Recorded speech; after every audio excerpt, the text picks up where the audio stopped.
Chayane Ghosh. Thank you, sir. I take your permission to speak from here. अध्यक्ष महोदय, धन्यवाद, आपने मुझे बोलने का अवसर दिया। बहुत गंभीर स्थिति है और संवेदनशील मुद्दा है, और जैसे कि मेरे पूर्व वक्ताओं ने भी कहा है, मैं पहले ही ये स्पष्ट करना चाहती हूँ कि माननीय श्री ओम बिरला के प्रति व्यक्तिगत रूप से मेरा कोई आक्रोश या विरोध नहीं है। Sir, there is nothing driven out of personal grievances, but it's certainly our expectations of the Honorable Chair and the values and principles of fairness and impartiality with which is integral to the functioning of the Chair. Sir, काफ़ी चर्चा। देखिए, opposition का ही एक माननीय सदस्य बोल रही है, आप सब लोग अपना विषय बुलाते सलाह के। Please be seated, all the members request, please be seated, please be seated. क्या कर रहे हैं आप? एक महिला सांसद बोल रहे हैं। टाइम मत काटिएगा प्लीज मेरा। हाँ, नहीं टाइम नहीं, आप बोलिए। आपका सहयोगी को बोलिए बैठने के लिए। सर, हमारा तो अकेला चलो है, तो अकेला चलो है। अच्छा, ये भी ठीक है। अध्यक्ष महोदय, धन्यवाद, आपने मुझे बोलने का मौका दिया। और बहुत गंभीर स्थिति है, संवेदनशील मुद्दा है, और जैसे कि पिछले प्रवक्ताओं ने भी बोला है, मैं पहले से ये स्पष्ट करना चाहती हूँ कि व्यक्तिगत तौर से श्री ओम बिरला जी के प्रति मेरा कोई आक्रोश या कोई विरोध नहीं है। Sir, there is nothing which is driven out of personal grievance, but it's certainly our expectations of the honourable chair and the values and principles of fairness and impartiality with which it should be integral to its functioning. Sir, काफ़ी चर्चा already हो चुकी है, so now let us cut the long story short and come straight to the point. The problem, Speaker sir, is that there is hardly any democracy left in this country, be it social, be it religious, be it electoral, be it political, or be it parliamentary. Or should I say that it is practiced only when it is most convenient to the ruling party. Sir, 2014 के पहले सदन कैसे चलता था उस पर मुझे ज़्यादा ज्ञान नहीं है, क्योंकि मैं तब वहाँ थी नहीं। But in the past 2 years, I have seen ideologies being sidelined, opinions being crushed, and voices of the opposition being throttled in broad daylight in this country and within the four walls of this august house. हम दूसरों के हक के लिए क्या लड़े sir, जबकि विपक्ष के सांसदों को खुद अपने हक के लिए सदन में लड़ना पड़ रहा है। पिछले 7 सालों से आपने डेप्यूटी स्पीकर का पोस्ट खाली रखा। क्यों? क्योंकि आप नहीं चाहते कि इस तरफ से कोई उठकर उस चेयर में बैठे। Sir, there is no scope for a healthy discussion और अ डिबेट। एक साल में कितनी बार ये संसद मिलती है? The number of sittings have been reduced drastically. 2009 से 2014 के बीच 15th लोकसभा में 356 दिन ये हाउस चली, सालाना 61 दिन, और 2019 से 2024 के बीच 5 साल में सिर्फ 274 दिन, average 55 days yearly, making it the shortest full term Lok Sabha since 1952। 2025 के मॉनसून सत्र में निर्धारित 120 घंटों में सिर्फ 37 घंटे लोकसभा और सिर्फ 41 घंटे राज्यसभा की कार्रवाई चली।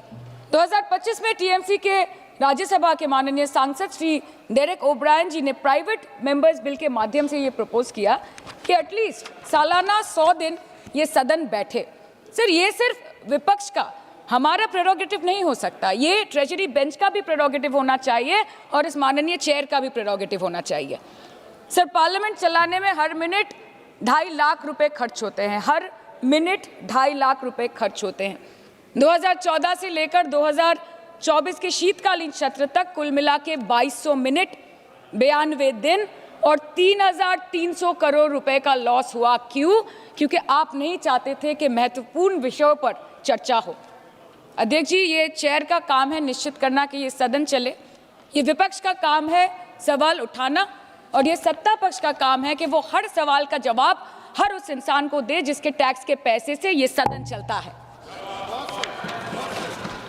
परंतु ये बोलते हुए मुझे खेद है कि सरकार ने इस देश के पॉलिसी मेकिंग प्लेटफॉर्म को अपना एडवर्टाइजमेंट पोर्टल बना दिया है। And they are manipulating this honourable chair to silence the opposition and this august house to blow their own whistle, and they are trying to murder parliamentary democracy by rendering institutions toothless. Sir CAG reports बनना बंद हो गई है. The number of CAG reports tabled in parliament has reduced from 53 in 2015 to merely 18 reports in 2023. Public accounts committee का काम क्या है sir? अगर रिपोर्ट्स ही नहीं बनेंगी, टेबल्ड ही नहीं होगी, तो पब्लिक अकाउंट्स कमेटी में जाएंगे कैसे, स्क्रूटिनी भी कैसे होगी? How will the parliament and the people of this country know about the irregularities, the wasteful spendings, inefficient contract management and substandard project implementation taking place in this country every day in each department? You have completely eliminated the concept of transparency and accountability. The BJP government merged the 92-year-old independent railway budget with the union budget 2017.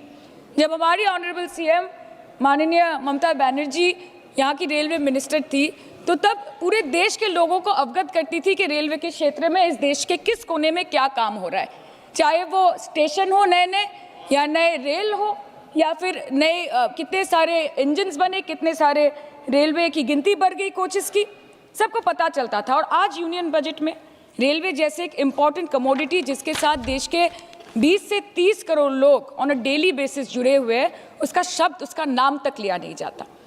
आप overnight रात के 12 बजे 1 बजे bills लेकर आते हैं, और सामान्य बिल्स नहीं सर, बिल्स जो लोगों का वर्तमान और उनके भविष्य के साथ डायरेक्टली जुड़े हुए हैं. Farm laws, Waqf, BNS, the Constitution 13th Amendment Bill 2025, which says removal of ministers on detention, changing Manrega to VBG Ramji, and you expect us to read, research, review and rise to speak on it within 12 hours of it being brought?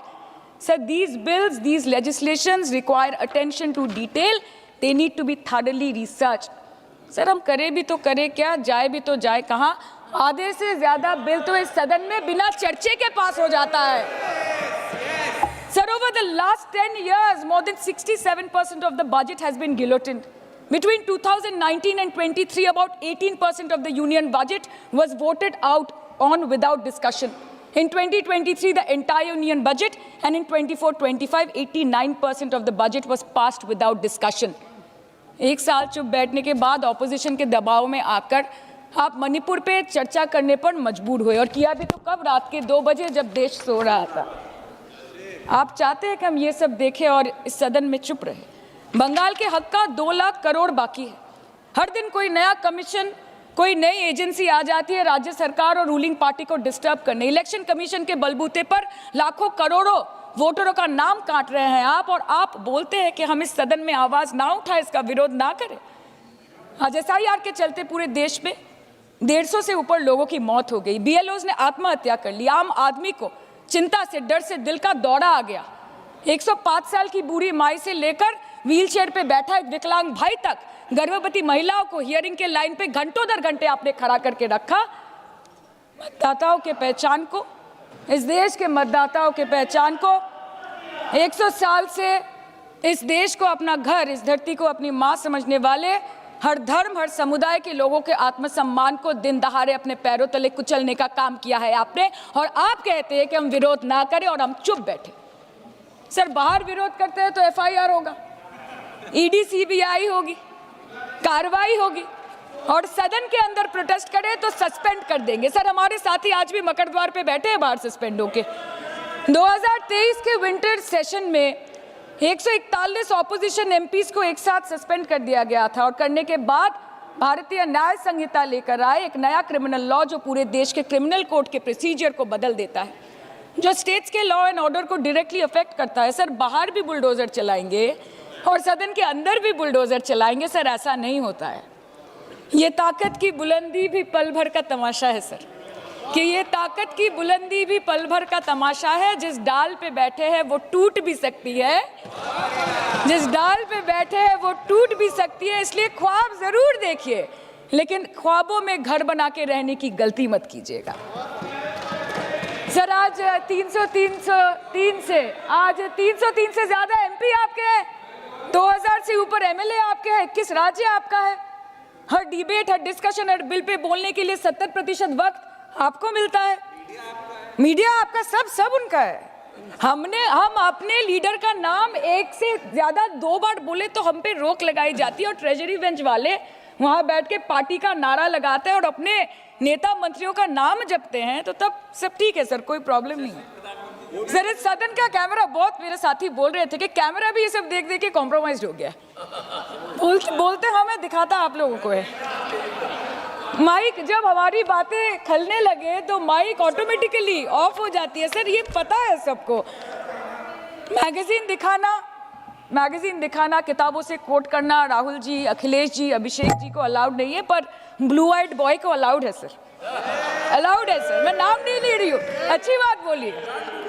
आप सही कहते हैं sir कि देश देख रहा है, देश सच में देख रहा है कि कैसे ऑपोजिशन आ भी करती है तो हो जाती है बदनाम, और वो कत्ल भी करते हैं तो चर्चा नहीं होता। और हम मानते हैं कि एलओपी का सलाहकार कोई नहीं है सर, परंतु प्रधानमंत्री जी का सलाहकार बनके उनको सदन में आने से रोक दिया ये कहकर कि महिला सांसदों से उनको खतरा है। सर आपने तो हमको देशवासियों के सामने आतंकवादी बना दिया, और जबकि असली आतंकवादी इस देश में साइकिल चला के घुस जाते हैं और पैदल वापस चले जाते हैं, आप उनको रोक नहीं पाते।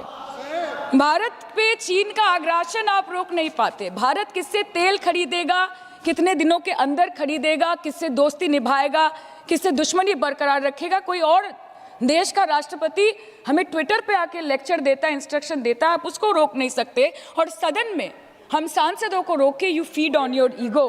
सर कृपया इतना भरोसा रखिए कि लड़ाई नीतियों की है, विचारों की है, आपके और हमारे परिवारों की नहीं, इस देश के लोगों के अधिकार की है। हाँ लड़ते हैं हम आपसे, हम लड़ते हैं आपसे, संविधान हाथ में लेके लड़ते हैं, हाथ में हमारे तलवार नहीं है सर। और सर ये देश के लोग समझ गए हैं कि आपको महत्वपूर्ण विषयों पर बात नहीं करनी है, महत्वपूर्ण विषयों पर बात नहीं करनी है सर, के ऊपर चर्चा चल रहा है सर, पार्लियामेंट्री प्रोसीजर ये विषय है सर, मुद्दे पर भी आना कीजिए, चर्चा नहीं करनी है सर, ठीक है, बेरोजगारी पे चर्चा नहीं करनी है, हाँ जी, शिक्षा पे नहीं करनी है, स्वास्थ्य पे नहीं करनी है, बजट पे नहीं करनी है, प्रदूषण, SIR, डिफेंस, विदेश नीति, नेशनल सिक्योरिटी पे नहीं करनी है, एप्स्टीन फाइल्स पे नहीं करनी है, मुद्दा है स्पीकर्स का रिमूवल, उसके ऊपर बैठ के सिर्फ वाह मोदी जी वाह करना है सर, कीजिए। पर आपसे विनती इतनी है कि डेमोक्रेसी को बचाइए और कृपया इस सदन को किसी पार्टी ऑफिस मत बनने दीजिए सर, यही दरख्वास्त है। क्योंकि ये सदन जैसे हमारे आदरणीय प्रधानमंत्री के लिए मंदिर है, वैसे हमारे लिए भी मंदिर है, और गणतंत्र हमारी पूजा है, संविधान हमारी गीता है। और इस मंदिर में बैठ के अगर कोई झूठ बोले और गीता पे हाथ रखे, कोई अन्याय करे, तो sir all India Trinamool Congress जो इस देश की 3rd लार्जेस्ट ऑपोजिशन है, that will surely not pander or surrender to your step motherly or should I say step fatherly attitude।